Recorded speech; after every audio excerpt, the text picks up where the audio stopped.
Right. Hello, everybody. This is episode 61 of the Post Concussion Awareness podcast. And we're very, very grateful to have William Person, former UK bobsledder from 2009 to 2007. He's now a proponent of hyperbaric oxygen chambers and wonderful gentleman who's been very generous with his time. So, boys and girls, ladies and gentlemen, whoever else might be listening, this is going to be a wonderful conversation. So let's crack on and stop waffling. William, how are you? But I'm doing pretty good. Actually, I didn't race for the UK. I was for the US. I think you said US or UK. I'm not sure. Well, I'm I'm from not the sure. I'm not sure if you confused them or not. But Oh yeah, William's from California. Are you from California originally? yeah. Well, originally from the Midwest. I grew up in Oh, from the St. Midwest, Louis, right? Missouri. Yeah. But But now I've been out California. west most of my life. Most of my life I've been out west. Yeah. Awesome. So would you please start by telling the people at home a little bit about yourself and your background and your history and how you became to be a proponent for hyperbaric treatment and a little bit about CTE as well, please. Okay. My name is Will Person. I raced for Team USA. I started around 98, 99, and I raced until 2007. And for me, I guess let me see, where do I start at? I always let me start at the beginning. I guess right before COVID. And if I'm jumping too far ahead, let me know and I can back it up a little bit. Oh, no, no, Um, go. and when our US Olympic team, we just got a mix.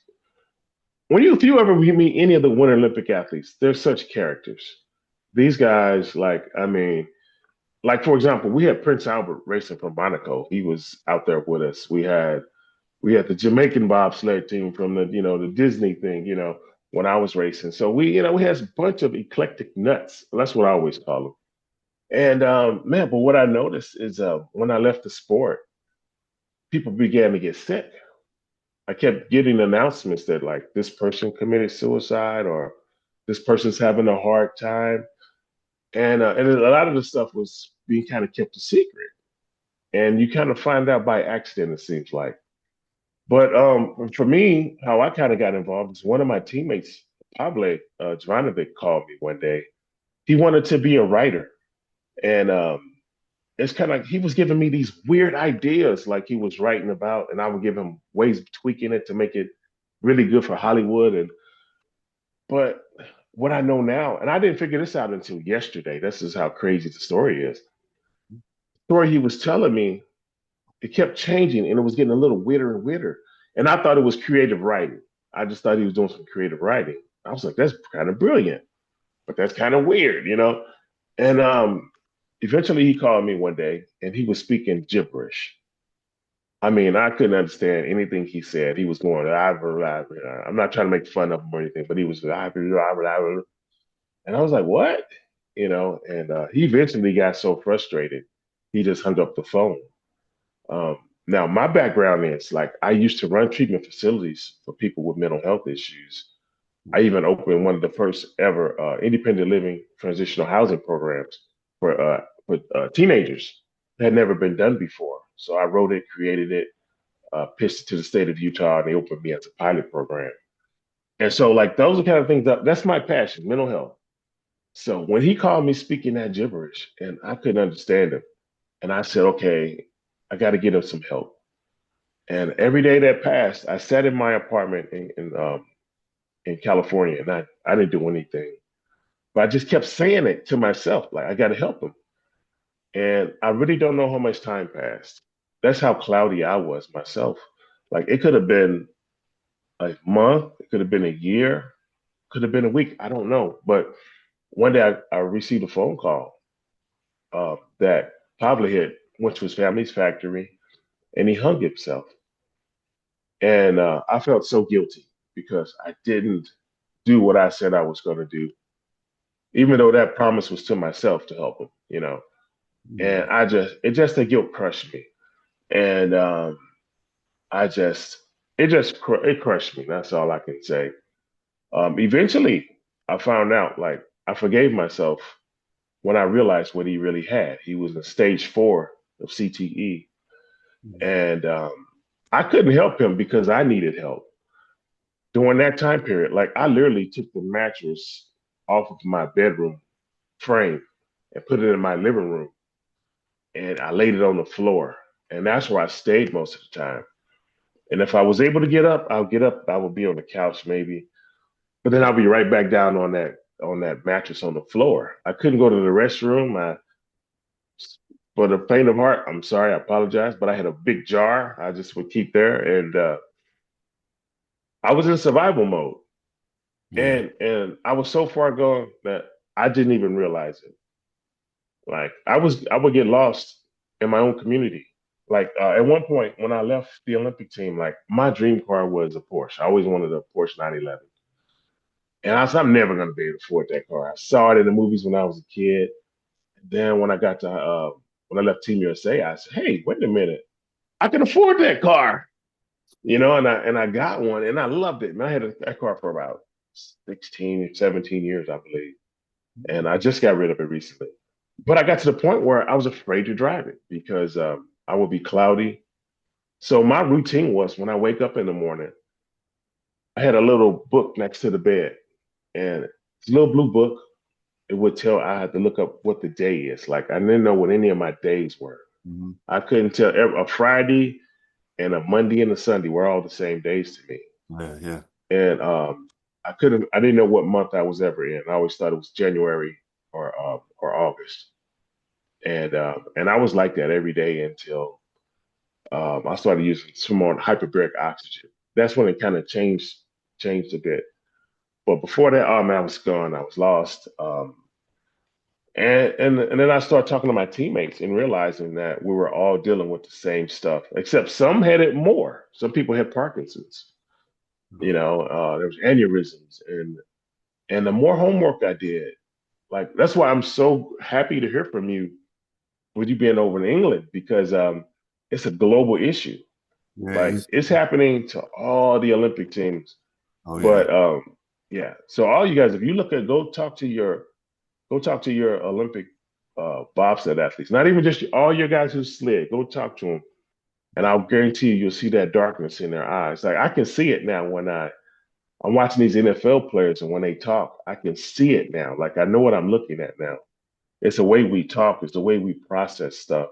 Mhm. And yeah, sometimes when I see people talking, I'm like, oh my God, like I know what that is. Like I can, you know, So, yeah, yeah. It's so clear now to me, but it's heartbreaking because how do you go to a person and say, hey man, you got, you should be looking at some CTE treatments or something. You need to be doing something. It's hard to tell people how you going to go from like for me. I thought I was becoming diabetic. That's what I really thought it was because I had these moments of just when I couldn't get up. Every night before bed, I put a thermos of coffee or Coca Cola next to my bed, and that's two things I never drank as an athlete. Like that was off my menu, but I was in survival mode. I was trying to self medicate, and if I didn't have that next to the bed, I wasn't getting out of bed that day, or at least I won't get out of that bed until 3. And like I just had no idea what it was. I know, essentially, though, I think the common theme that I've realized over the last 19 years since I've been injured is that people self-medicate in different ways, uh, very different reasons. And yeah, I do know a couple of Paralympic athletes and climbers and stuff, and they've said the same. They've self-medicated, and unfortunately, more so for men, it is how we try to deal with the situation. Um, Yeah, it's not discussed enough, and I think we can discuss it enough between each other, man to man. But that does often happen. I've never been much of an athlete, played football and baseball when I was younger and that, but I've worked, physical jobs and stuff. But yeah, there is some times where you feel like, well, you're going to have to do that stuff. And it's in order to try to revive yourself. Um, so, um, were there any signs back in your bobsledding days when this kind of thing showed up, or there were some symptoms of things. Yeah. Well, now that I know what I'm looking at, the red flags, some of the red flags were there. Right. I was just, they were going over my head. Like, I'll give you a couple of them. The first one, Mm. well, I'll start with the nicest. Um, One. the nicer of the one. The other one has some, you'll see in a minute. But the first one was I would wake up in the middle of the night and I would panic because I didn't know where I was at sometime. Right. And that was during my Team USA days. Like we would race, we raced World Cup. So every 7 days we're in a new country. And so sometimes I would wake up, even after I left the sport, I would wake up and I had to jump up and turn the light on real quick and look at the pictures on the wall. It'll let me know where I'm at. Yeah. And I rationalized it. I was like, oh my God, you know what? I have such a great life because I travel so much that I don't know where I'm at today. And so I kept rationalizing it. And I remember one time I used to keep a place, a little apartment hidden, and where I just can kind of get away. And my friends all met me there one time. And so I'm there and we went out to a beer or something. And my friend was like, hey, bud, that's your girlfriend right there, your ex-girlfriend. And I looked over at this beautiful woman. I was like, no. And that woman ran over and jumped in my arms. And I was like, oh my God, I guess that is my ex-girlfriend. And once again, man, like as an athlete, you know, we all think we the ladies, man. Like we just all, we walking around with our muscles and our little shiny Olympic suits on. And, we all think that we're just God's gift to women. So rationalize it one more time. Like, oh yeah, all the women love me. Like they just, but no, I was not remembering familiar faces and I didn't know it. Wow. And I still deal with that to this day. Like that was the number one thing that I knew something was wrong because as I left the sport, like one of my best friends worked at Warner Brothers. Well, he's probably still he's still there. And one of my best friends worked at Warner Brothers. And just introducing me to all of these big wig people. Hmm. I'm throwing a, oh my God, I hate to even say this, but we used to throw like an ugly sweater party every year. It was me, two executives from Warner Brothers, um, and we did it every year. We back then we used to call it the Bill Cosby sweater party, ugly party. Now I don't even I didn't even want to let them words come Yeah, out of my fair enough. mouth, Yeah, man. fair But enough. yeah, but that's what we did. We did it every year. But I couldn't reckon these important people, man. Like I just didn't. Every few months, every few weeks, I see them. Like so I just came up with this thing. I always just like, how are you doing? Like I never said names. I would have never like corner myself. Like No, no, no. shake a hand real quick and move on. Like because I was so embarrassed about it.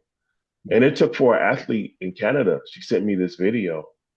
Uh, I think you can find it. It's like it talks about all the dangers of bobsledding, and she has all my symptoms. And she's pretty. She's like my twin. She's mirroring me from a different country, Mhm. and all these symptoms I've been telling people about that that I can't prove is real because it don't make sense. How can you? What do you mean you don't recognize this familiar face? How do you know you don't? You must not know him if you don't recognize him. So how do you? It's like this catch-22 thing. Like, but it was so bizarre for me. And if it wasn't for that, Christina Smith is her name. She Okay. she's totally my twin with medical issues from the different across the border. Yeah. And without her, I just could not have. I wouldn't have believed what I was believing. Like it was hard for me to even say these things because they didn't make sense. It's like I was lying or making. It sounded like some fantasy thing. Like, oh, I'm sorry, I'm gonna ramble on this one because I'm still trying It's to fine. It's fine. Don't worry. kind of connect those dots, man. It's It's just they're fine. weird. They're very weird dots. Yeah. No, it's fine. And same with me. In the past, I've had connected with other people, men and women, who have had uh, similar injuries and things as well. And we get to a point where we're like, well, actually, do you remember when he did this? Do you remember when this happened? And I'm like, okay, give me a minute. and I'll be able to recognize it. And then later on, it's come along as like a recognition. And I think through post concussion syndrome, mild traumatic brain injury, and other CTE and stuff as well, it's very difficult for us. And we're just some of the most misunderstood people in society because we are still trying to unpick the knots of what's happened to us. And then other people are telling us things, and we're like, really? Oh, yeah, maybe. So yeah, I think it's something that happens down the years. It's happened to me, it's happened to other people as well. So, you don't need to feel bad about that, definitely. But um in terms of the entire Olympic team and all of the things that happened there, what did you ever get, William, in terms of support? Or did you not get any support? Not that much support.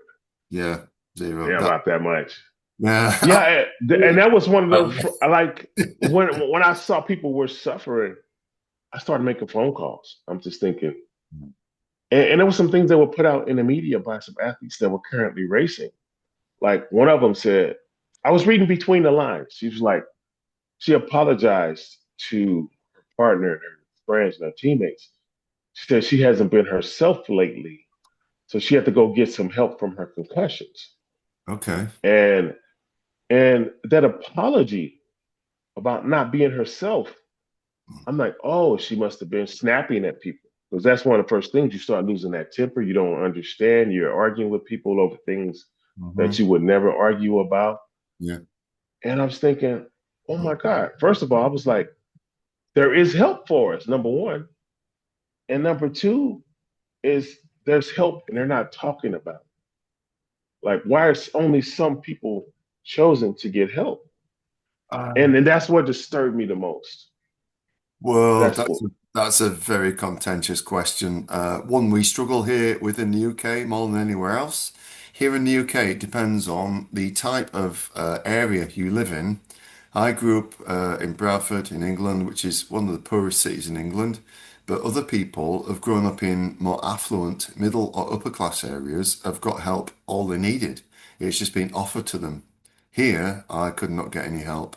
And I wow. think it's because obviously Britain's very small. It's only like 60 million people, whatever, and it's a very small island. So yeah, I was never ever able to. I was not allowed to see a neurologist or a neuropsychologist ever. I tried for about 9 or 10 years, couldn't Yeah. get help. I'm, But I'm still going through that right now. yeah, obviously the system in the US is very different. And Canada's very different, where Yeah. insurance system and you get you do that.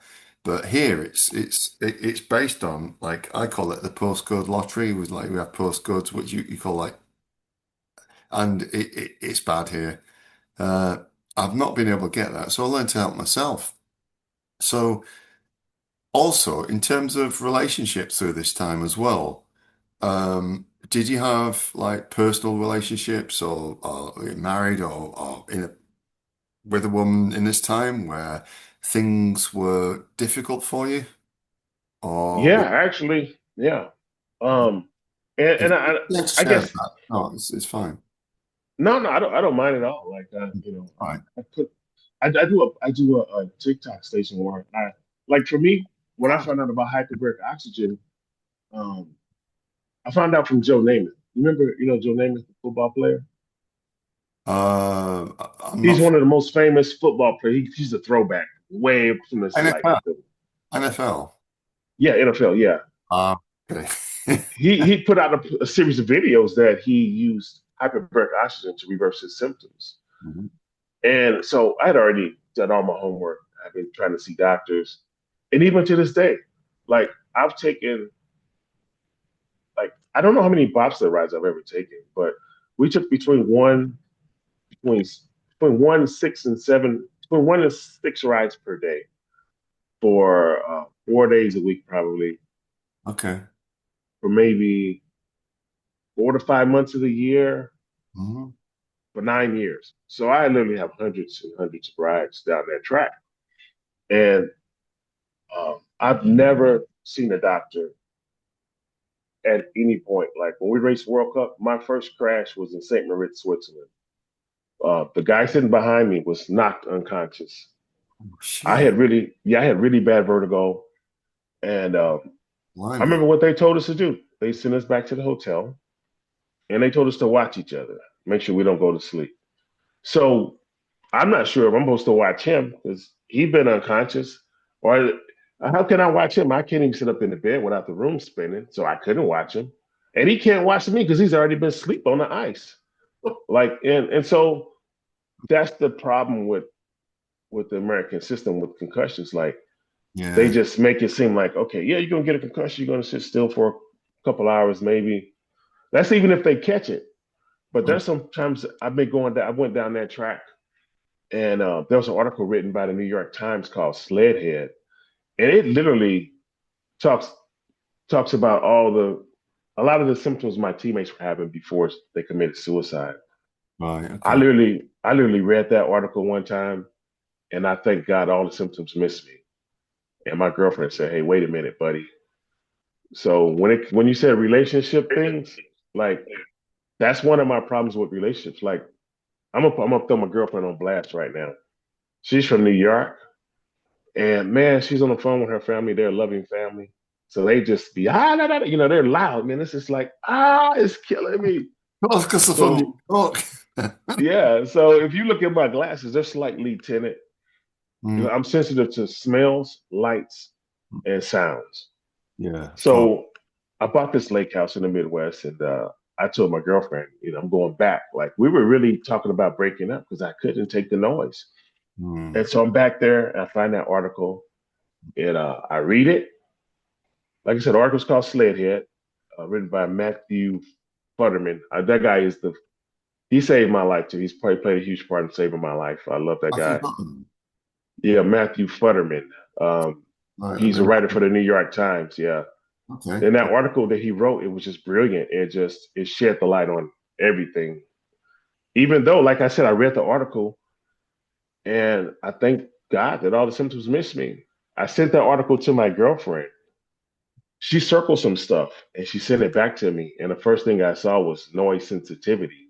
It was the very reason that I was there at the lake house to get away from her.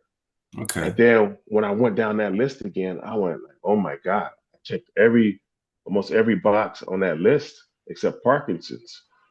And that's when I figured out what this was. Before I was like, I was going to my doctors, hey, I'm diabetic. Can you please figure this out? Because I got low blood sugar.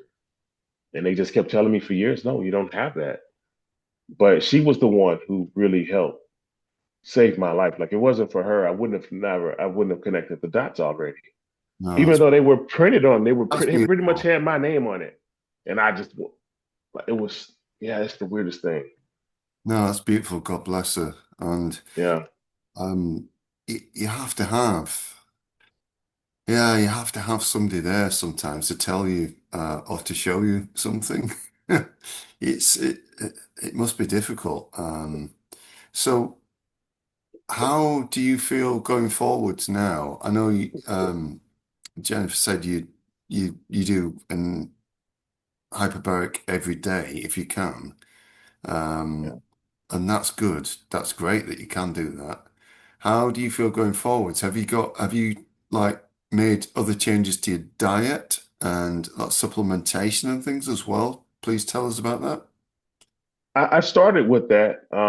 It's kind of like that whole self-medicating thing. Like some people self-medicate toward like alcohol and drugs and things. Yeah. I didn't take that route. My self-medication really came from seeing what my symptoms were Yeah. and trying to figure out how to treat these symptoms. Like Right. for example, one of the first things that I saw was cloudy, and it said, internet was saying like, get your testosterone levels up. So I Yes. went to a doctor, had him check my T levels, and I live in LA. They'll give anybody extra test if you want it. Probably, I don't know. But I went to see these doctors, and they helped me get my levels up. Yeah. Good. I Good. didn't feel any different. Like, and I did it for probably about a couple years, and then I stopped because it just wasn't. it wasn't a difference. Like I still Okay. felt the same. I was still cloudy. I was still now. Once I started using hyperbaric oxygen, that took care of like the cloudiness. I still have cloudy days. Don't get me wrong; it's not perfect. Yeah, of course. Yeah. Um, and as long as I don't take a break in there, I'm more stable. I'm a lot more stable. Hmm. I don't have as many peaks and valleys. Um, Right. Okay. but so once I started the hyperbaric and then I reintroduced tests, then I was like, oh my God, I felt like a god. I was like, oh, wow. So like I was trying these things over and I was trying, and at one point, like because I worked in the mental health field and I worked in substance abuse, like I was always an advocate, like to stay away from all drugs, like marijuana, stay away from that. And I have Yeah. to tell athletes, if you're gonna do anything illegal around me, I'm snitching, just so you know. So don't do it around me, because No. if somebody snitched and you did something and I was there, it was me. Because it was always somebody doing something stupid. And I'm that guy. I'm snitch. I warn everybody up front.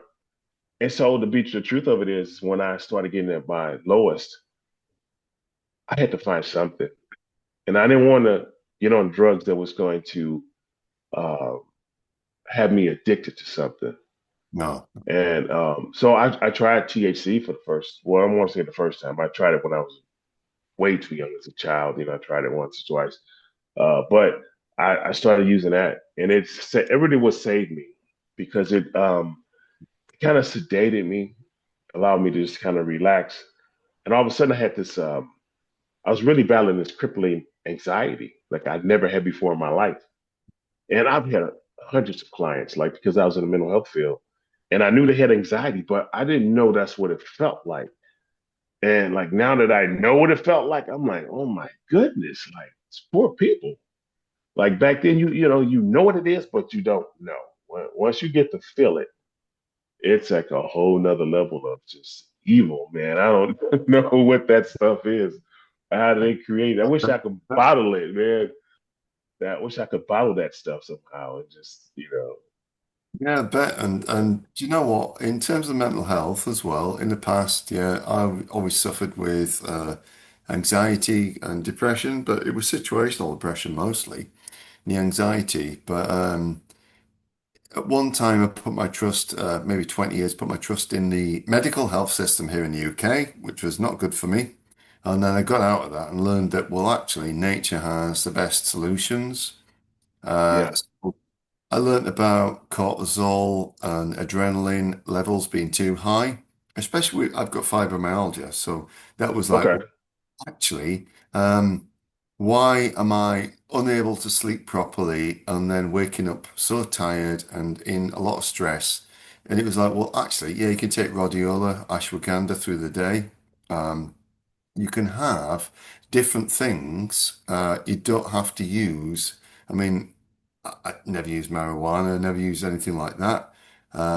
It was not even an option. mm, There's different things you can use that nature gives you that will lower the cortisol levels and allow you to sleep, like GABA, melatonin at night, and so on.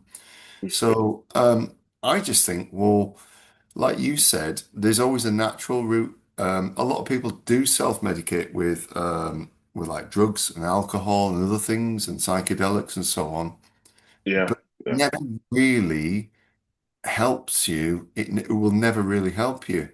Um, right, I did try at one point. I just in tiny bits and so on, but it didn't help me. So I think you have to be more responsible. And like you said, yeah, you've got to use the alternative means. Hyperbaric would be good if you can get it. yeah, Homeopathic medicines, naturopathic. I'm a big proponent of fasting and ketogenic diet, carnivore diet, sometimes vegetarian diet, other things as well. I like to use what nature gives me. yeah, So um, for me, it's like, well, I can't, I can't get with all that. I know some people I know that do that, but I can't get with that. What do you think about like dietary and nutrition as well, then, William? Have you got, do you follow a specific diet or anything, or? Well, you know what? Since I was a young kid, I was a really picky eater, and Mm, so I kind of have a like I pretty much if I eat what I eat is namely like chicken breast or chicken, just chicken or fish, um, salads, so carnivore. Yeah, steroids, a not bit. steroids, Yeah. stir fry stuff like that. Yeah, I don't really eat anything too weird. I try to keep and sometimes like I'll get to the point where like I won't eat sugar at all. And then sometimes if Yeah. it's Well, if that's it yeah. If it's in my house though, like I was like I don't allow it in my house because I'm gonna eat it. I'm one of no. those people. So like I'm gonna eat it up quick. Like we're not even talking about pacing yourself. Like I'm gonna eat it like I'm an athlete. Like I'm trying to Yeah. break the record. No, So I just can't have it around me. So no, yeah. of course, because I can't have gluten. I had, unfortunately, when I was sick back in the day, I got put on opioid painkillers, and the Mm. doctors left me on them for 10 years. It damaged my kidneys and my gut. So now I have like a bit of like bowel disease and kidney problems, histamine intolerance. So I try to stay away from, I always stay away from unhealthy carbohydrates. I can't eat anything with gluten in. So no bread, no pizza, no biscuits, nothing for years and like 10 years on end. Wow. So I'll have, like yourself, beef, lamb, pork, chicken, occasionally. I'll have vegetables, I'll have a ketogenic diet and so on. So I swap between them. Recently, I lost a lot of weight just doing carnivore diet for 3 months. Feel a lot better, feel a lot healthier. And it's been better for my brain as well. So I think, yeah, I'm kind of following it, almost an athlete's diet. Yeah. I still go to the gym when I can, and I still go hiking, but I can never do bobsledding. I No, don't. I would never suggest doing that one. Like a No, no. No, so in terms of when you were a bobsledder, what was your diet and your routine like then, William? man, really. I started as a track and field guy, so Right, okay. um, I was never like this huge eater. Like I'm just this is not my thing. A little But it bit. was a track and field athlete. I weighed about uh, 85 kilos, 84 kilos, I believe. It's about 184 pounds or something, I believe. Uh, Um, yeah, as well, bobsledder, I was 100 kilos. yeah. So they packed a lot of muscle. I was a lot bigger. Um, Mhm. remember, I was right around 220 pounds. You know, I'm a little bit skinny now. I don't Uh, live like I should, but yeah. But no, I was, you can eat pretty much whatever you want to eat, but mainly it's a lot of steaks and salads and, yeah, yeah. you know, and then if we were at the Olympic Training Center, we had, all you can eat, food throughout the day. Oh, We're in hotels, your breakfast, lunch, and dinner hotels, good. and it's usually steak, salad stuff. Yeah, good. Yeah. Yes, I never was a pasta guy or anything like that. Oh, no, no, no, no. But No, I good. mean, I'll eat it. I'm not against it, but Yeah. I just kept it simple. Steak, Oh, salad. Can't really mess that up. Except when I was in Europe. Like there was a point in time when I remember being in Europe yeah. in the early 2000s, and like they had the mad cow stuff going on. So I wouldn't eat beef over there for a long time. No, I do right. remember that. Yeah. But other than that, like let's see, that's what didn't make sense to me because that's why, like, when I felt like I had low blood sugar and felt like I was becoming diabetic, it didn't make sense because I always ate really clean, and I was thinking, how in the world could I become diabetic? It's not like a genetic thing in my family, Right. and so when I found out that I wasn't diabetic, okay, that made total sense. But I got one of the worst outcomes, that could possibly be, which is brain issues and more than likely, I'm sure I have CTE. There's no one who tell me anything different. It's too many of us from the Winter Olympic community dealing with the same stuff, Yeah. and they don't even tell us the truth. Like I know about 4 American suicides that I know about, and I'm sure there's more because when I started asking questions, there were so many other people saying, "Hey, I tried suicide too, and and they found me, it saved me." or or the other people like I tried it and I want to do it again, or it was just so many, and and um, and I was at that point where even myself, like I was praying for death. I didn't want to take my life Mhm. because I work in the mental health, and I've seen what that do to families, and so I couldn't take my life. But if I went in my sleep, I was like, it won't be such a. So sometimes at night, man, I was praying for death because I just couldn't. I didn't want to wake up and experience another day like that. Um, like not knowing my mad, not like I had these giant 8 foot scrolls on my walls, 8 feet long and about 2 feet tall. And I'm writing all over my walls just because I can't remember anything. And I have three of those, I had three of those in my apartment. Yeah. And it was just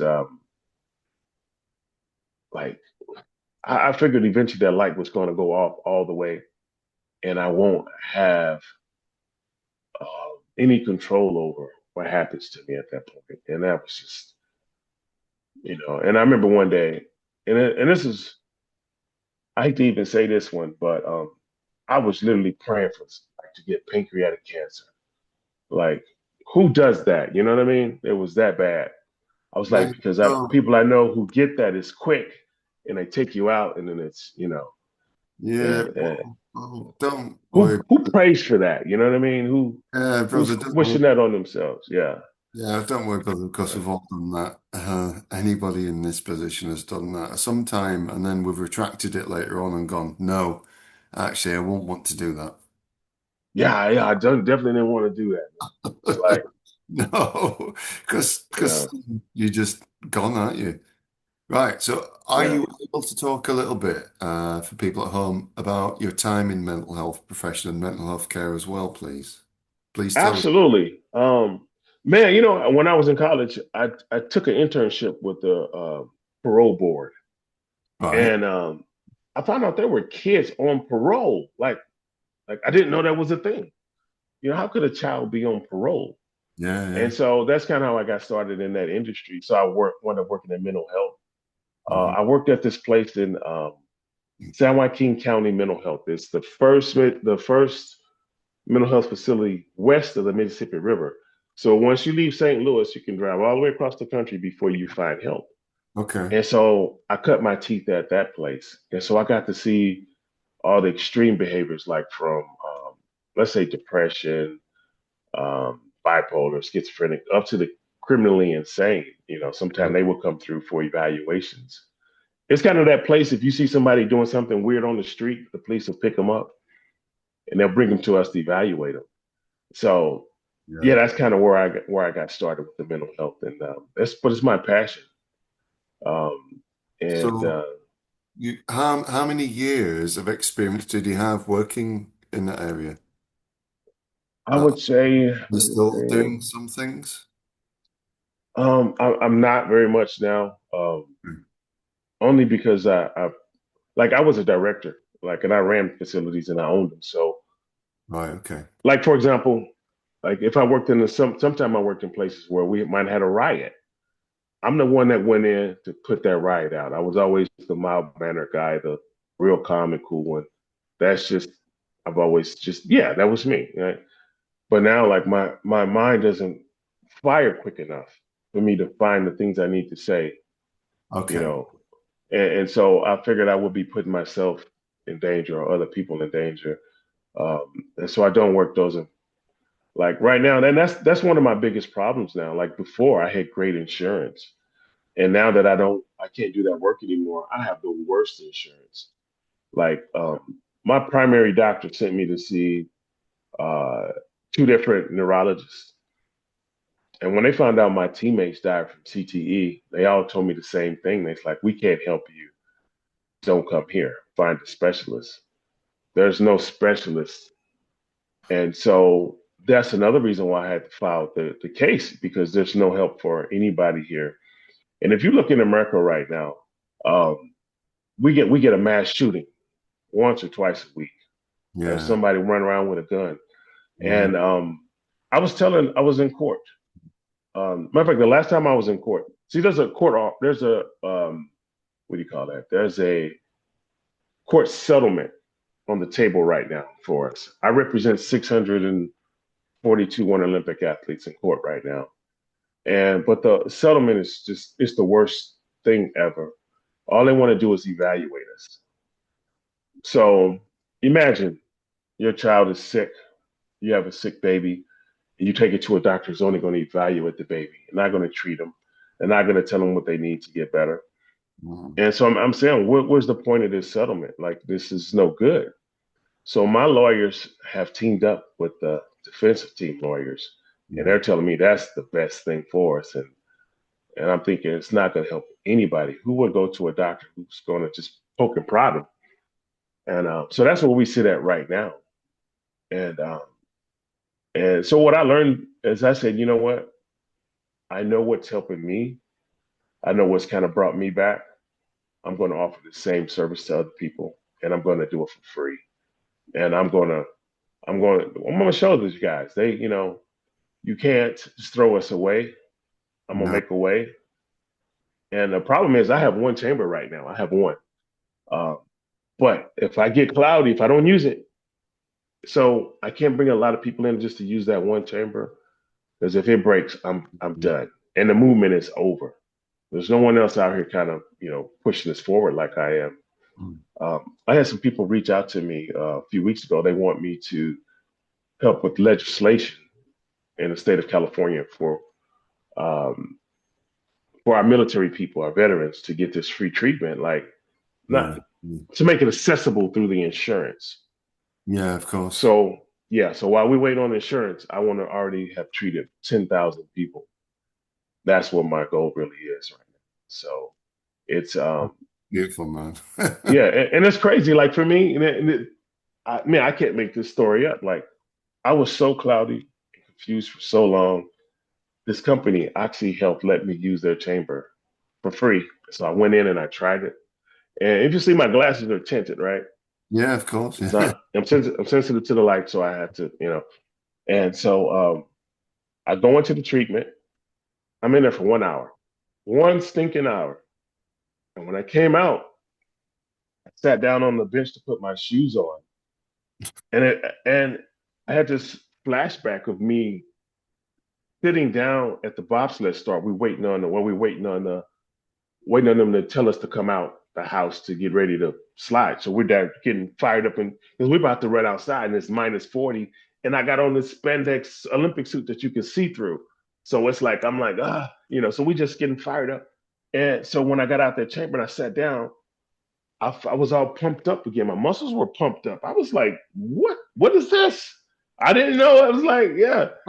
And, Come on. and so this salesman Got was watching revived. me. Yeah, man. So the salesman was watching me. So I grabbed my glasses and I put them on. And then I took them off and then I put them on. And he said, what's wrong? And I was like, I don't think I need my glasses right now.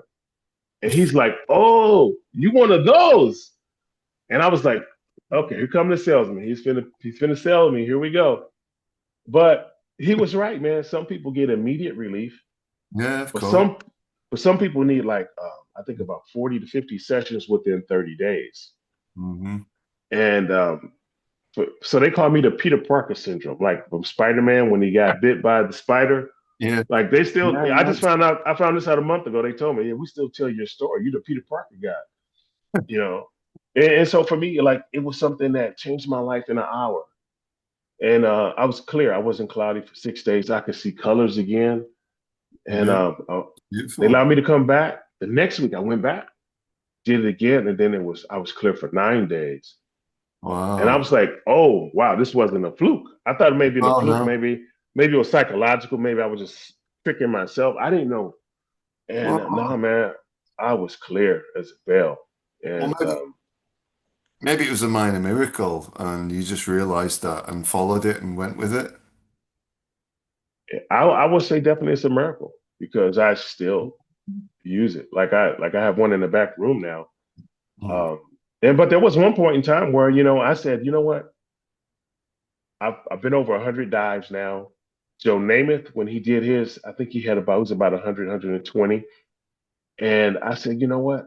I probably don't need it anymore. I've turned this corner. This is like, you know, I said, okay, let me stop using it for a little bit. So about 3 weeks go by. I'm at my lowest point. I'm just so depressed. I'm in the darkest corner. I'm I'm I'm literally crying for no reason. I don't even know why I'm crying. I leave my apartment. I'm just walking up and down Ventura Boulevard, just trying to get some energy out. Yeah. Yeah. And I'm doing this for 2 or 3 days, just trying to figure out what's wrong. Hmm. And I literally had to trip over my chamber to remember, oh, you're just doing an experiment to see if you Oh, don't need it anymore. Get back in the chamber. And I was like, oh mm, my God, like, wow. And so now, like, I just went home to uh, check on a building that I want to use to open this facility. mhm. And I Yeah. spent about 5 or 6 weeks in St. Louis. Okay. And so I didn't take the chamber with me this time. No, And no. so when I came back, man, I could barely speak. I could Mhm. hardly form words. And that's what happens to me. Like if I go take that break, like I'll lose it. Like I'll go back. I usually don't panic because I know what to do. Like now, that's the good thing is when I get that feeling, like I can kind of feel when it's about to come on. Like, and then I'll get back, start doing more of my sessions again and make sure I get them back. However, this last time it took a lot longer for me to get balance again. Normally it takes about two, three Okay. days. I'm good. Yeah. This time, I don't know if it's because of the stress of the case that I'm dealing with. I feel like I'm letting all my teammates down and Mm. with this case, and I don't know if it's the stress of that. And the thing is, like, I know how bad I do without the chamber, and my teammates don't have anything. Like, they're not. No. People No. aren't using this thing because they don't know about it. Like, I've been trying to spread the word, but Mhm. most people say, "Oh man, I can't afford it." Like here in LA, like if you go look at trying to do one, I think it's $200 per hour. So if you need like 40, 50 sessions, Yeah. and and you're like me, where like I can't work my regular jobs where I make decent money, it's like, how are you gonna pay for this? Like I had to make a decision. Like, am I gonna pay rent this month, or am I gonna get in that chamber? And Yeah. But no, yeah, no, I fully understand that. I mean, I'm, I'm yeah. breadline at the moment as well.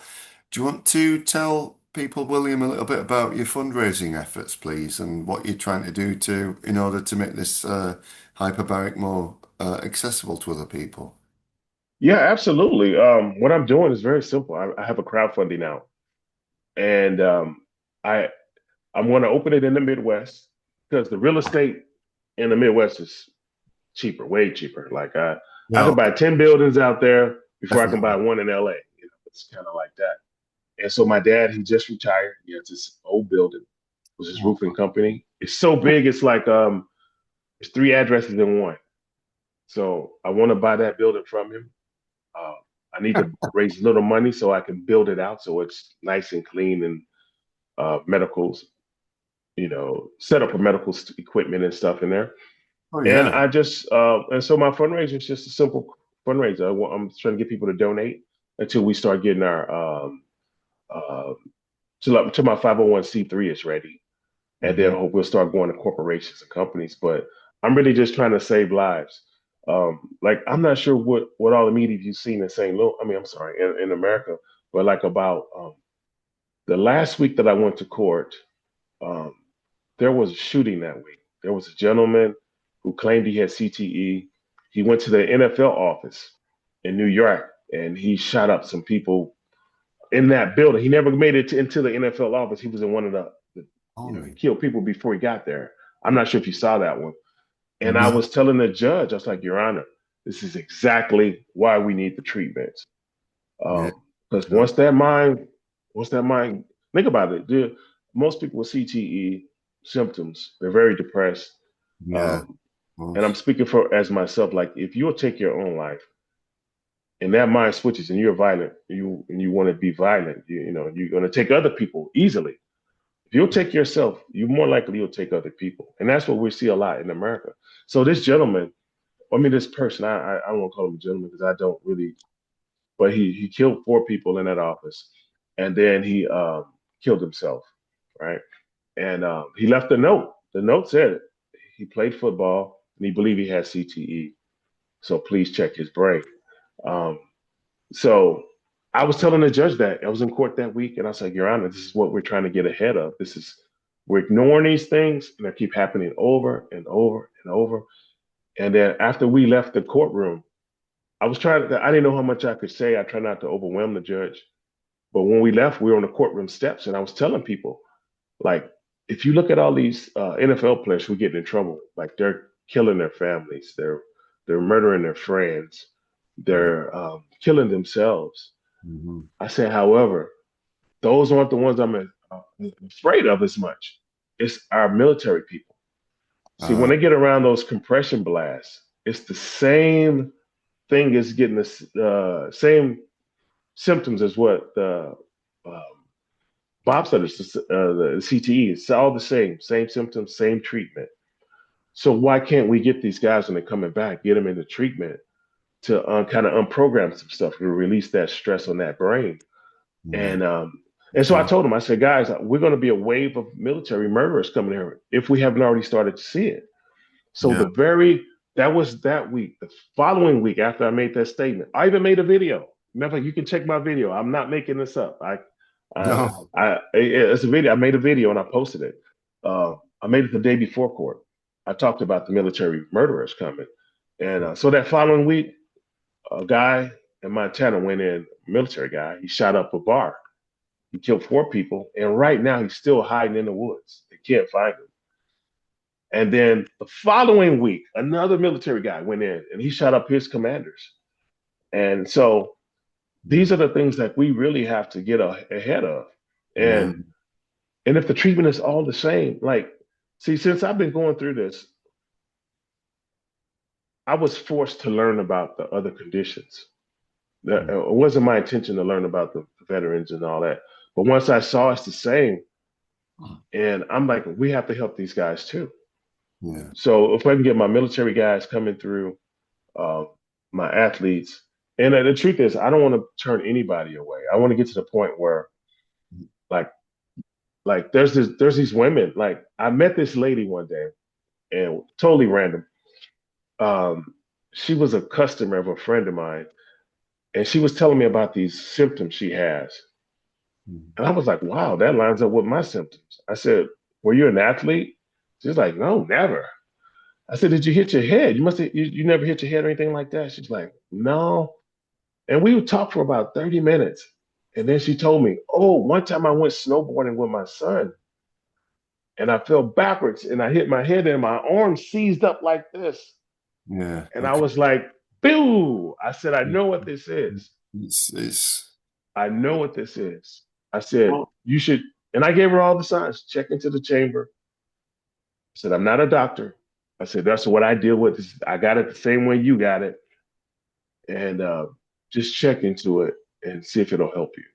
And there's so many people out here, like these women who've been had domestic violence. Somebody, their partner punched them and hurt them, and yes, of course. it's all, and their life keeps going down and down, and people can't figure out, okay, they're not being themselves anymore.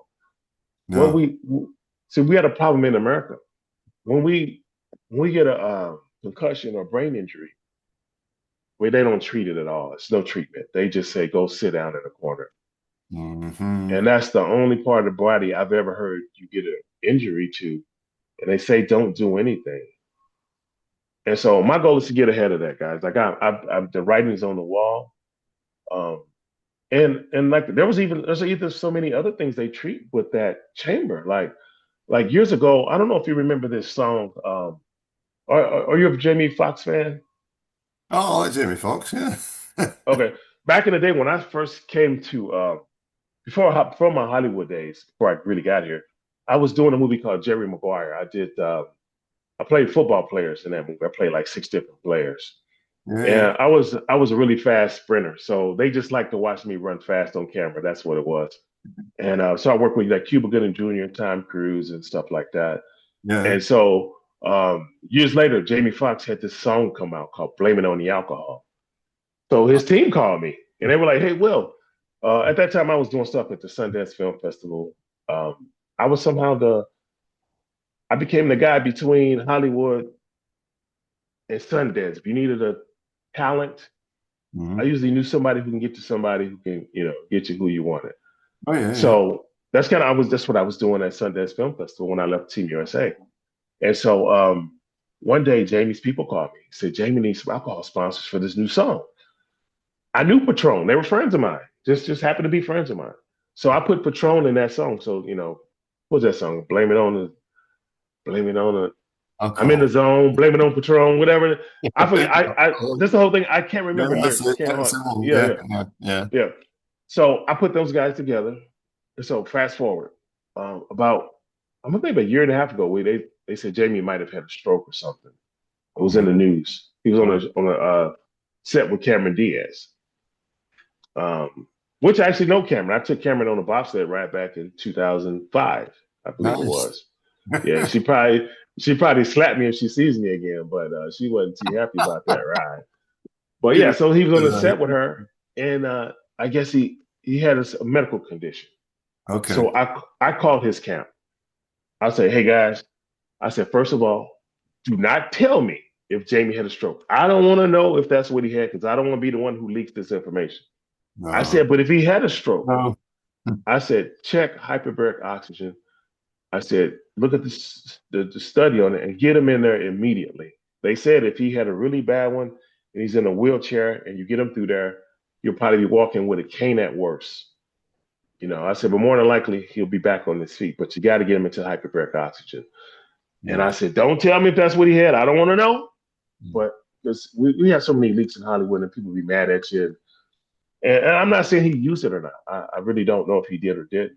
But the science says No, it'll no. heal you if you, yeah. And so this chamber, man, it's been wonderful. And I just want to pay it forward. Your name has saved my life. Well, I say preserved my life. And I just Yeah. want to pay it forward and no more to it than that. No, that's beautiful, man. Thank Yeah. you. And But you did. but one more thing, like I want to say, like as I was doing my studies, and I realized it's all the Olympic athletes around the world. It's a global issue. I want to make sure I open this up for uh, the European athletes as well because they have a much bigger sliding history than Americans, much bigger. So Yeah. those guys over there have to really be going through it too. And I've seen some of the. I saw a death of an athlete and he had an aneurysm. It was one of the Australian or New Zealand drivers. There was another guy from Germany I know who just passed, and I was told it had something to do with the same stuff.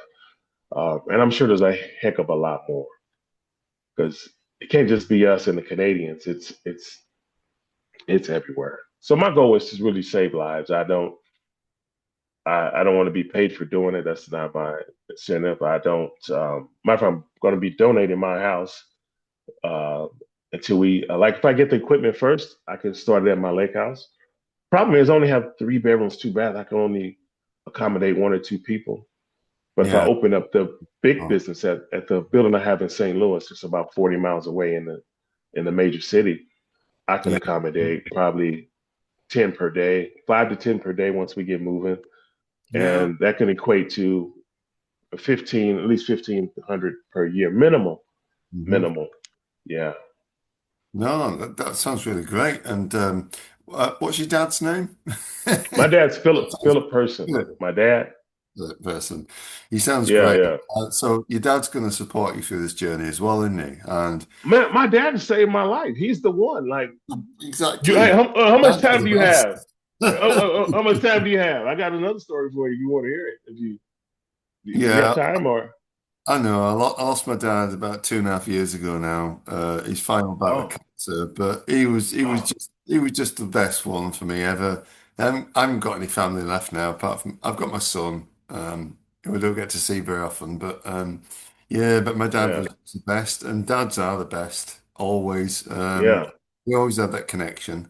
So I think that as well.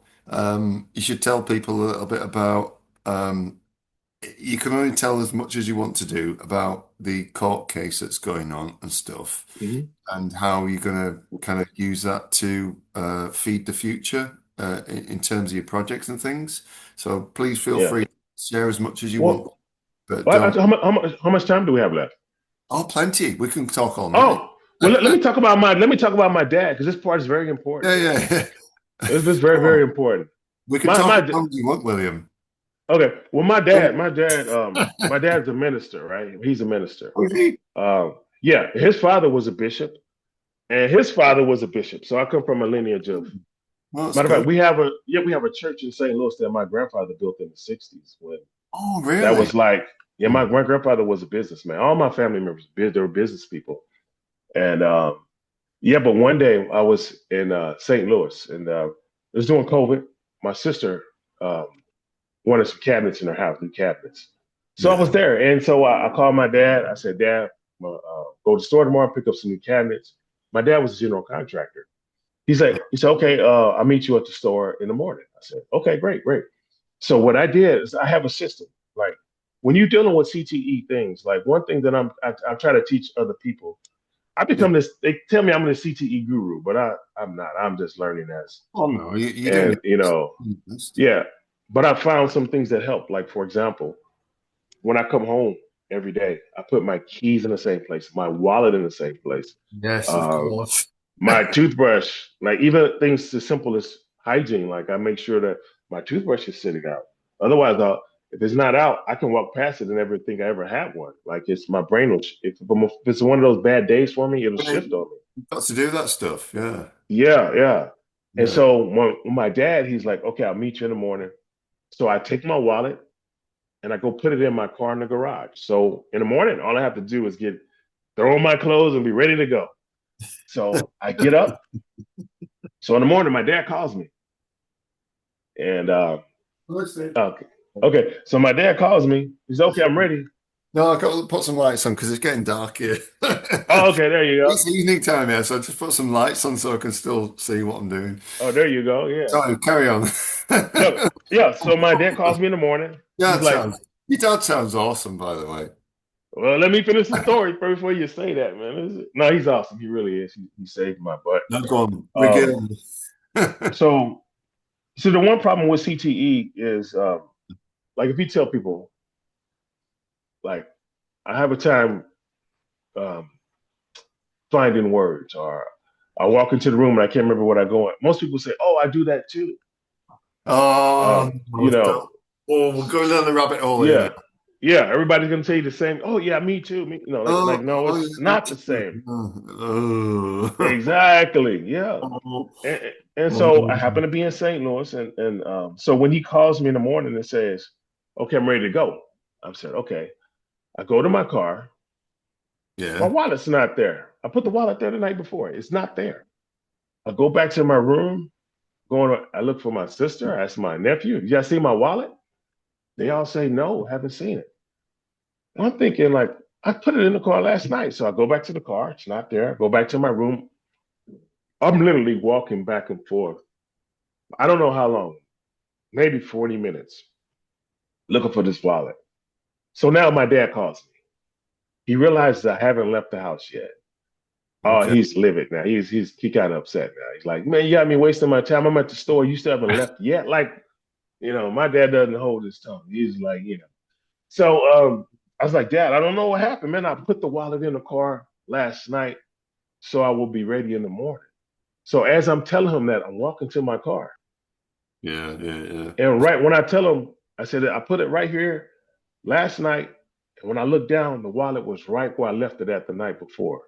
Mm-hmm. So for that last hour, I had been walking back and forth and looking at this thing and leaving. Yeah. And Right. but for the first time ever, my family saw it. And it was like, oh my God, what's wrong with my son? Before, like, when you're with Team USA, like I spent most of my life away from my family, so I don't get to see them. Okay, yeah. First I left for college, and then after that, then No, I I with my understand. own career, I they didn't get understand. to see it. Yeah, Yeah. and so for the first time, they saw it, and that's why I tell everybody on this journey, like, guys, your loved ones are the ones you have to rely on because No, they're the yeah. one that's going to see it on you before you can see it on yourself. And so that's the story of my dad. And then once I actually knew I needed this chamber, like this thing was 20,000 bucks. I didn't have 20,000 bucks laying around, and I just bought my lake house, and I was like, I can't. scratch up more money right now. And No, no, but no. he saw me start going down. And my girlfriend, uh, she was calling my dad and letting him know, hey, he's starting to go back down that thing. He's getting dark again, and they got together, made a plan. And one day I woke up and I Okay. checked my bank account, and it was an extra 20 grand in there. And Wow. I immediately knew only my sister knows how to get into my account. So Yeah, I yeah. called my sister. Oh, I was like, that's, did you go to my bank? And she was like, yeah. I said, you with dad? She's like, yeah. My dad was like, go get the chamber. yeah, but that's And I true. was like, That's true love. That's true love from family. I mean, yeah, I can't imagine what it's like, but that is true love, and that is a blessing. That is a miracle and a blessing from your family. my So God, man, it's the only that's just reason. indescribably beautiful. So yeah, Yeah, you've had that support, and your dad, bless him, and I think in the years that come ahead, you're going to go forwards. Yeah, you'll probably go back to the Midwest to St. Louis as well. Now, yeah. since I was very young, I've always loved the USA, and I've always been since I was about 11, 12 years old, I've always been a massive fan of the blues. Oh, the blues, nice. I've seen I've seen some amazing blues singers. I've seen Albert King. I've seen Robert Cray. I've seen all kinds of Luther Allison. I've seen all kinds of blues singers from the USA. They always used to come over to the UK and play. Yeah, Oh yeah. my God, there's so many I forgot. Buddy Guy as well, and all these others as well. So I've always had that deep respect for and roots in Americana as well. But yeah, I've always loved the blues. I've always had that because I think in past lives I've probably lived over there. But yeah, I think someday I'll probably get over there again. Well, you have Um, to come and see my facility when we open. You have to, I'd love to do yeah. that. You're gonna have to, yeah, you have to, like, Yeah, really. because you know what? Britain at the moment, we're like nearly 9.5 years out of Brexit. Britain's ruined, man. It's absolutely I fucking remember that. Yeah, horrendous, man. It is absolutely a prison island. We're not allowed to say anything, do anything, anything at all. It's absolutely horrible here. So yeah, at some point, I'm 51 now. I'd like to get out of here, but I always love Mexico and South America, but USA is great. So I get a lot of invites over there, but I've not been able to get over there. So I think the Midwest is probably the best spot. I do obviously love. I do a lot of cooking. I make jambalaya and gumbo and stuff. oh, Really. nice. I make nice Yeah, curry and stuff. So yeah, I'm quite a fair with your culture. Um, but I think yeah, you've got an opportunity here to do something really good, and to maybe yeah, if you do gravitate away from California back to the Midwest for a while, I think that'd be really good for you and good for the people. I think you could really reconnect to some of those former teammates and athletes that you used to know. Just yeah. my, I think so. I think that might be really good for you. Now, is there anything as well, William, that you have used in terms of like, because I can't use doctor's drugs or anything, they don't agree with me. I'm intolerant to them all. I use a lot of supplements and minerals and everything else as well, and natural medicine. Is there anything in terms of supplements that you've used that have really benefited you? There was one I was using in the beginning. Like I went down a rabbit hole. I was trying everything I could find. One that stuck out was a lion's mane. Man, yeah, brilliant. Yeah, I was Mushrooms are making, yeah, brilliant. yeah. Lion's mane is But like, but the it's truth is, I'm so bad with fantastic. taking pills. Like I'm not good with taking pills No, no, at no, no, all. Um, no, no, no, no. the one pill that I do take, um, man, it was my first. It was my first self-medicating thing. I went to the doctor. I was like at that time I was writing, and so I couldn't write anymore.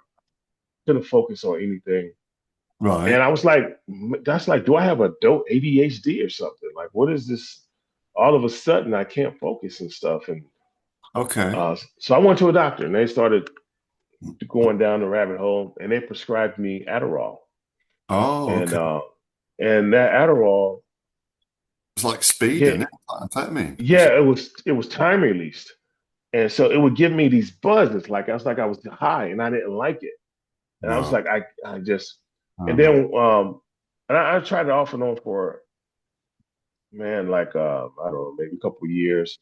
And, Right. and then I had them switch me to just the natural Adderall, which is just, not the time release one. And so whatever my Okay. prescription is, I take half. Yeah, yeah. I'll take one when I wake up, I take half a dosage, and Right. Yeah. I won't take any more because I'm really I hate to say it, but I'm afraid of it. But without it, I crash. I won't get out of that bed. I'll unless I'm at the lake house. If I'm at the lake house, it's a different environment. I'm on 4 acres. It's not much to do out there other than cut the grass or do some little house projects. That sounds good. And it's yeah, it's so peaceful. It's so peaceful out there. But yeah, that's the only thing pill that I still will take. I'll do a half of the of my doses of the Adderall. But Okay. everything else, I just I can't. I'm bad with taking pills. Uh, I'm really bad. No, no, no, I can't do any more. I never have anything now. But in terms of the lion's mane, yeah, beautiful. Because it lights your brain up and it lifts your body first thing in the morning. I do take 5-HTP. But another one, because I have fibromyalgia, is NMN. That's nicotinamide, which is helps the mitochondria in your body, the cells, to produce energy. Because the Huh. thing with fibromyalgia is when um, you are fatigued and you can't sleep, your cortisol levels are too high, and it helps you to rebalance that. So yeah, I have a few Oh, things. really? Yeah, yeah, NMN is wonderful stuff. And then still, my fibromyalgia comes in 4 stages. I think mine first started when I was about 6 years old because unfortunately, when I was that age, my brother used to beat me and torture me, and my mother did the same. So Ah, it disrupted my nervous system. So fibromyalgia is a disease of the nervous system where your nervous yeah. system is disrupted, and then it's never the same again. And then when I was about 32 years old, I had a flu shot, and that triggered it up to the next level. Then I had my brain injuries that triggered it to the third level, and now I'm at the fourth level, which is the highest level, which is it's um uh it degrades. It's a degenerative disease. So I'm at the highest level now, at only 51. I look healthy in that, but it my body outside looks fine, but inside it's pretty pretty fucked up. So I have to take some certain things in order so that I can keep going. I don't know what point in the future where I'll just crash and I won't be able to do anything. But yeah, no, I've given myself a time to do that. And my family, what the people that did that to me will never ever admit to it. I don't talk to them anymore. But Yeah. it's like, yeah, the NMN is one of the best things. Methylene blue is another one. There's all kinds of I've stuff. heard about that one, the methylene And blue. methylene Yeah. blue is you take a couple of drops in the water in the morning, just glug it down. It's like a food dye from the 1880s. It's like there's some strange.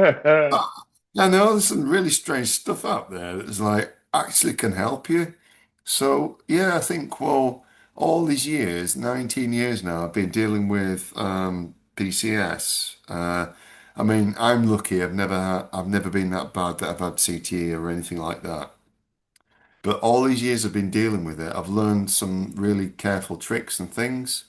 I work with Reiki healing. I've done for 25 years and I teach that and I use energy frequency tuning forks and stuff as well. All this type of stuff, it helps me. But I mean, I'd love a hyperbaric chamber.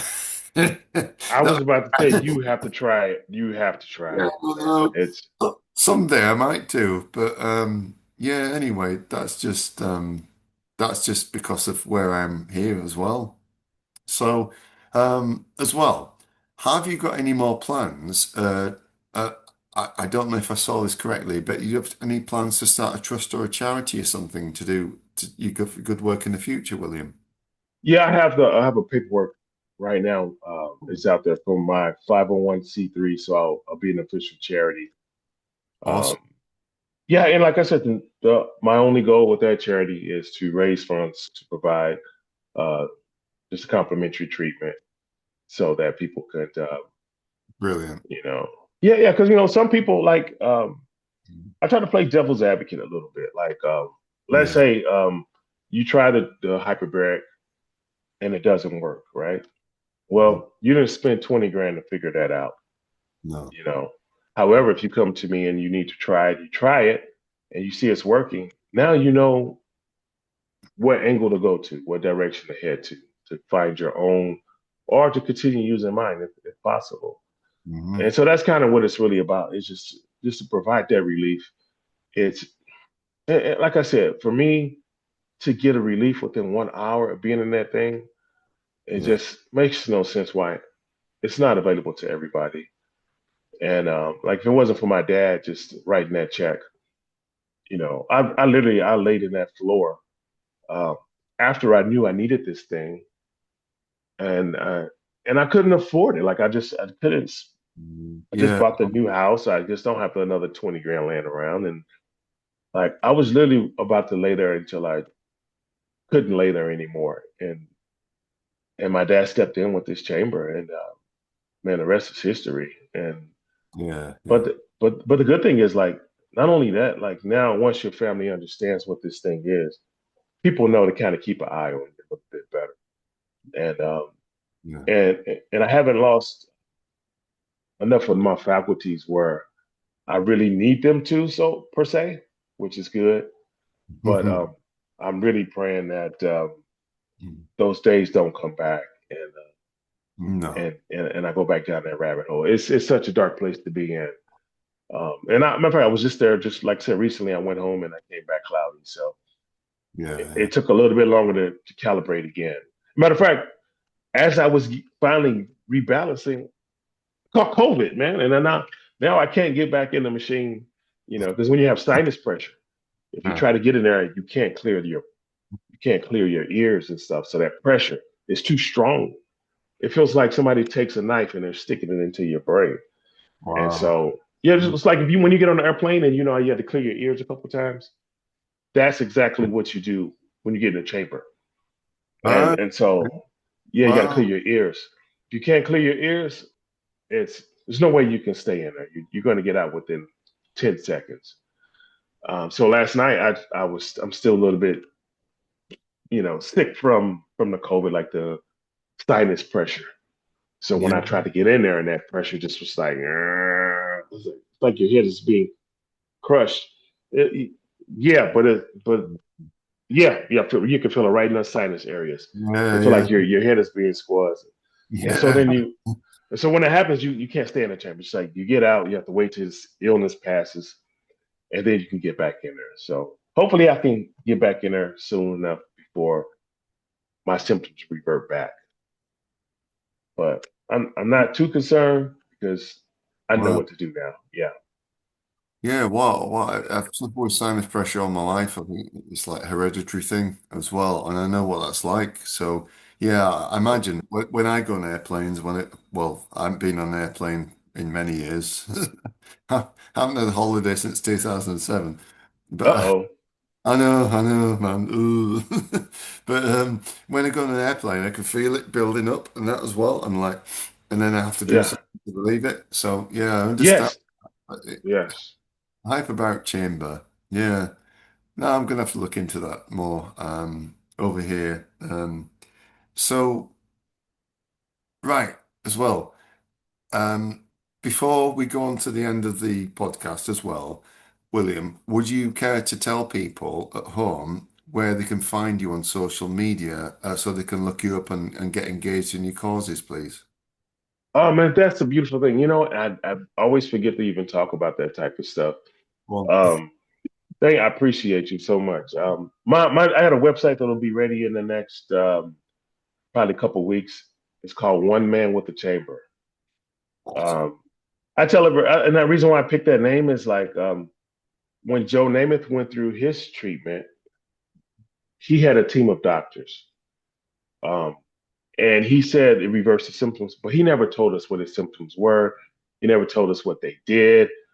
And Okay. so I have a TikTok station, and it's called One Man with the Chamber, and I drop all the breadcrumbs of all my ups and downs with the chamber, how I feel, how Mhm. it Yeah, if yeah. I'm having a bad day, how I get around those bad days, and what I'm really trying to do is teach people how to learn to live with the condition, and that's what it's really about, learning to live with it instead of letting it just take us out because you just get overwhelmed with the darkness and the heaviness of it all. Yeah. And yeah, Good. because at one point, I'm sorry, I mean to cut you off there. Yeah. No, no, it's fine. No, So, no, it's good. Where else can people find you? well, You're on uh, YouTube, aren't you? yeah, you have a YouTube channel, One Man with a Chamber. I have a TikTok, One Man with a Chamber. Instagram, One Man with a Chamber. And I have my Facebook page, which might just be under my name, William Person. Please just look me up. Yeah, Yes, it guys, is. please, Yeah, yeah, yeah, yeah. please flood them. And if you Yeah. when you see my my crowdfunding, I I think maybe I can give you a link or something. I don't know how to exactly Yeah. find that one, Well, but it should. if you can send me a link after the podcast, I will put in the description underneath the podcast on YouTube. Yeah. This also goes out on Spotify and YouTube. So as a video Oh, nice. cast, it goes out as a video cast on Spotify and YouTube, and audio podcast on Audible, Apple iTunes, Google Podcasts, and about five or six others. So yeah, it gets spread all over the place. Don't worry. Oh, that's awesome. Yeah, I appreciate it.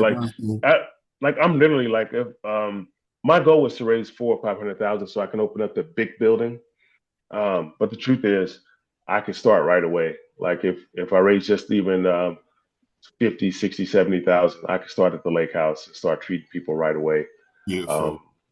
you guys can help save lives, guys. I promise you. There's so many people who suffer and they're miserable. Yeah, Um, and they have no. Some of them have, and this is the sad part. Most of the people who have the condition have no idea they have the condition, no.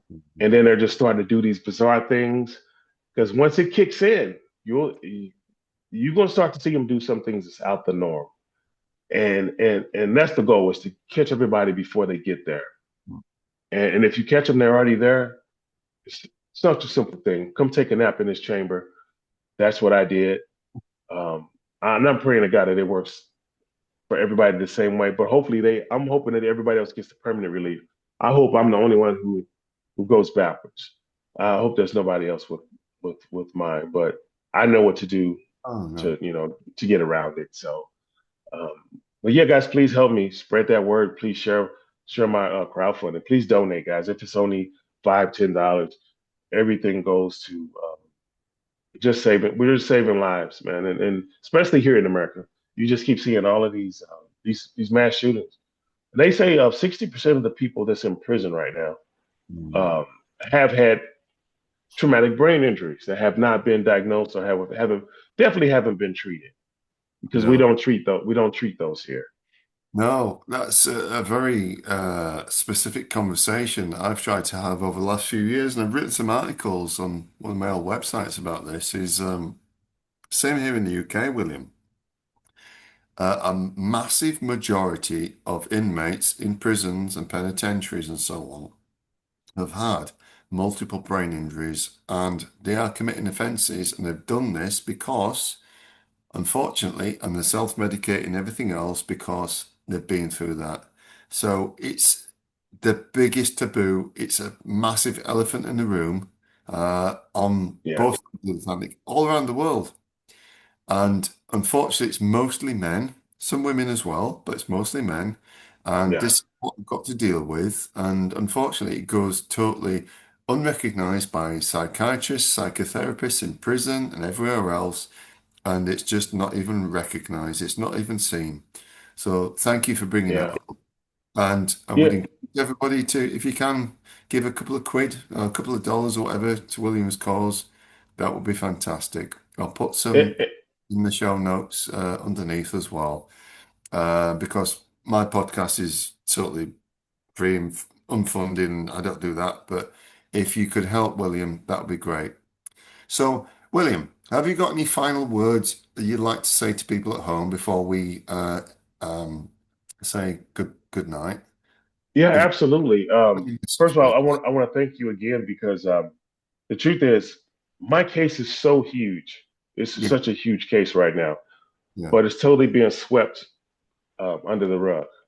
And Mm, they believe it's going to go away because they're about to write, make a settlement offer that I'm being forced to sign off on, that I refuse it. They're forcing me to sign off on at this point. Um, and guys are really sweeping it under the carpet. Like so many people need help. And my cause here is I'm not here to bash the Olympics. I'm not here to bash the Olympic team. I'm no, here no. for just to focus on the healing side of it at this point. I understand who they are now. Um, Mm, yeah. yeah, I understand who they are now, and I have to accept them for who they are. They've already shown us. And so my goal is just to save as many lives as I can. But it'll reach out past. It won't just be Olympic athletes. It's gonna be. I want to open up to everybody. There's so many Yeah, of teenagers and course. young adults who've just getting life started and they have these injuries and they haven't been helped. So guess what? They say Yeah. they're involved in all type of things that that's just not the norm for them. Mm. So thank you guys. Just please just share it and even if you don't donate, just share the link, please, and just support our cause because I promise you, it's going to make the world a better place. It's not just about Americans. It's all of us. No, It's no, all of us. no. It's always got to be an international cause. I mean, I don't I personally know anybody in America. I've not been there yet, Yeah, so but still most of the patrons, the people for my cause, are in America and Canada as well. And yeah, and please stop by the end of the show when we cut off the recording. We'll have a good chat. But yeah, literally, it's an international cause. I kind of saw that from day one. It was like this isn't just something that's happening in America or Britain or Australia or New Zealand or anywhere else. It's happening all around the world. And when I look at the yeah, podcasting statistics and figures of people watching these, it's everywhere. Every country imaginable. It's crazy. So yeah, yeah. ready for the good And, work you're doing. and they're doing a really good job of trying to silence this thing. They're really like Oh, it. well, yeah. Every article that's come out about this has been scrubbed from the internet. Oh, It's no. like, yeah, even HBO Real Sports did an episode on this, and it came in. You can't find it. You can find every episode ever done on HBO Real Sports, but you won't find the one about the U.S. Winter Olympic athletes who were committed suicide. Well, do you know what? Yeah, Can't scrub my podcast. They can't scrub yeah, this on the internet. I know I'll promote this as far and wide as I can. They can't scrub yeah, this, and it will get out there. There's no way they can do that to me because I'm too clever for that. yeah. Good.